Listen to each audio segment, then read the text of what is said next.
mine too.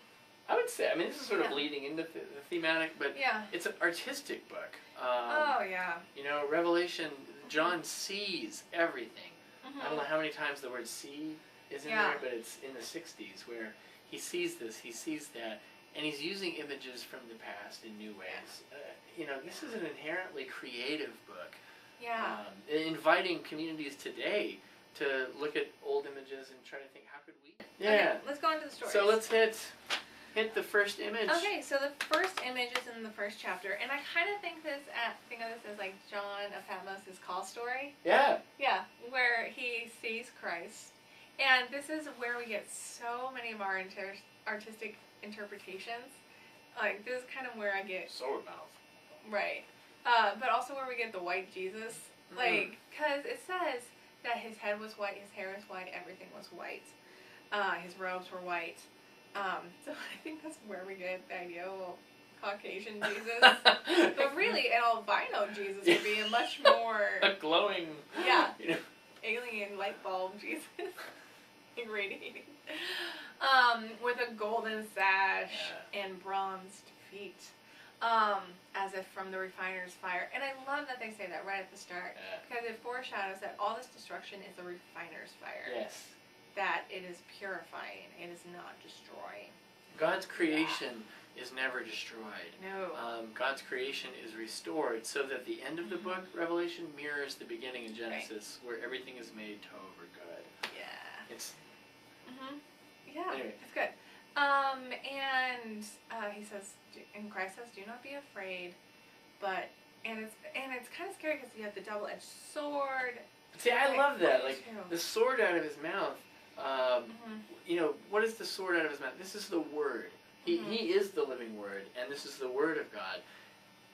What's great to think about the sword coming out of your mouth is that we don't lift up, Christians do not lift up literal swords. Right. This is not a book about, hey, take arms, Christian community, and kill the Romans. That is not what Jesus is going for.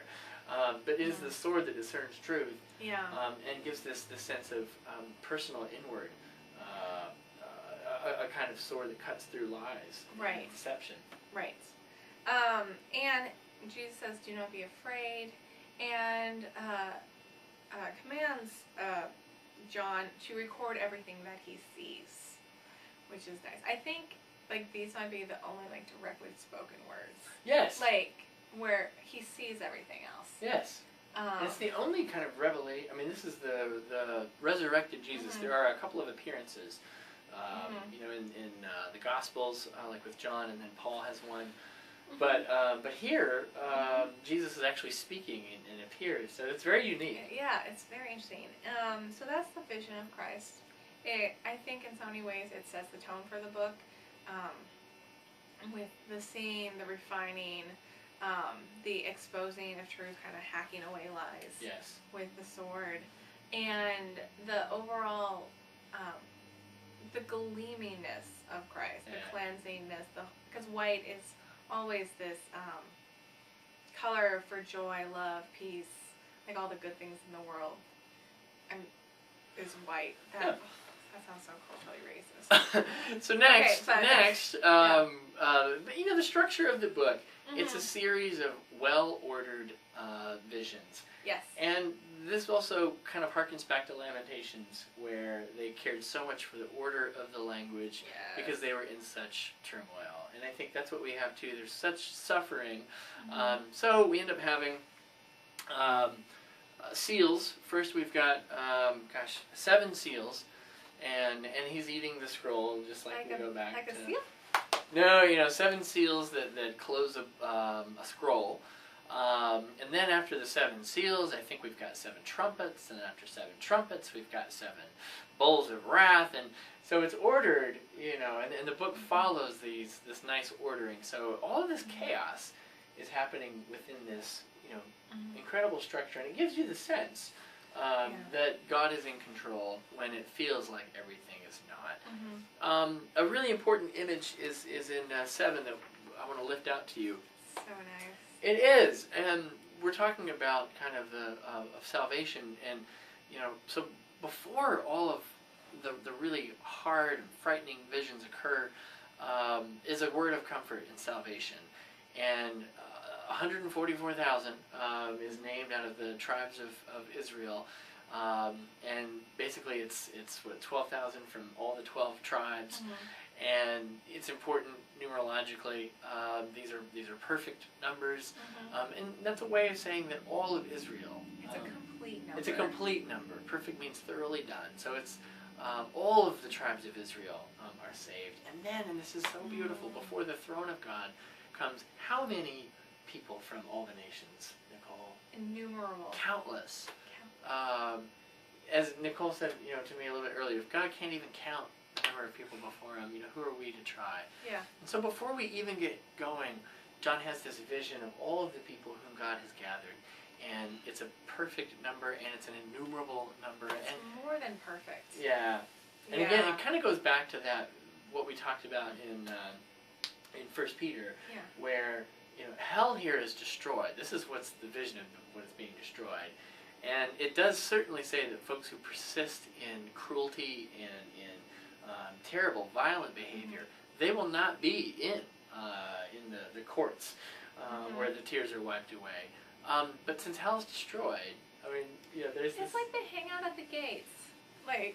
Well, I was telling Nicole too, I'm coaching soccer right now, and this is my view of hell at the moment. But with little 5-year-old boys, little 5-year-old boys, I tell them, if they don't want to follow the rules or listen to be safe, then they get to go sit by the ball bag. Now, when they want to follow the rules, whenever that is, they are welcome to get up and participate again. And I think what's happening in this book is a destruction of anything that keeps people from following the rules. But then it does allow for the possibility that people will persist in being rough. I love the yawn. I'm sorry. It's not you. It's this innumerable number from all the nations. So we're included, and a perfect number from Israel. Yeah. I'll end though. The most important thing about Revelation, especially as you're getting frightened with all of the destructions and all of this, is that John sees something fantastic, and he sees, he sees a new Jerusalem. He sees heaven itself, which is imagined as a city, which is fascinating, descending down to earth. Heaven is not up there. Heaven is not out somewhere else. Heaven is not light years away. Heaven descends onto earth, John says, here and now. And then he describes the temple like Ezekiel does. And it's this sense of the gate is always open. The sun is always shining inside of it. And the tears are wiped away. And so the ultimate vision of Revelation is that God's good creation is finally, once and for all, restored back to what it always has been and should be and ever shall be. So it's a book that should never be frightening. It shouldn't be. I think it's just frightening when we don't understand. Yeah, I think that's right. Anything more you want to say about Revelation? No, but I would like to say that I've had a lot of fun. I have too. Thanks for being my buddy in this. Didn't we? This has just been fun. It has been, and thanks for watching. I'll say something to Nicole that I've said to Session. I don't know if I've said to you yet, but I couldn't have done this with. I can't imagine doing this with anybody else. Nicole has been our pastoral resident for the year. She has her MDiv, is not a pastor yet. Hopefully, will be soon. Yep. And is going off to PhD studies. But I just can't imagine. I know. Just sitting down and going through this book like this in such a fun way and an informative way. Yeah. And I thank you for that. Thanks. And I think we did this over not that many weeks. It's been kind of... they're like, we can tell. Well, you can tell by the outfits. It's fun to just kind of... Right, and I think it would have been really hard to do it with someone else. Yeah. High five. High five. High five, audience. That'd be a great way to end.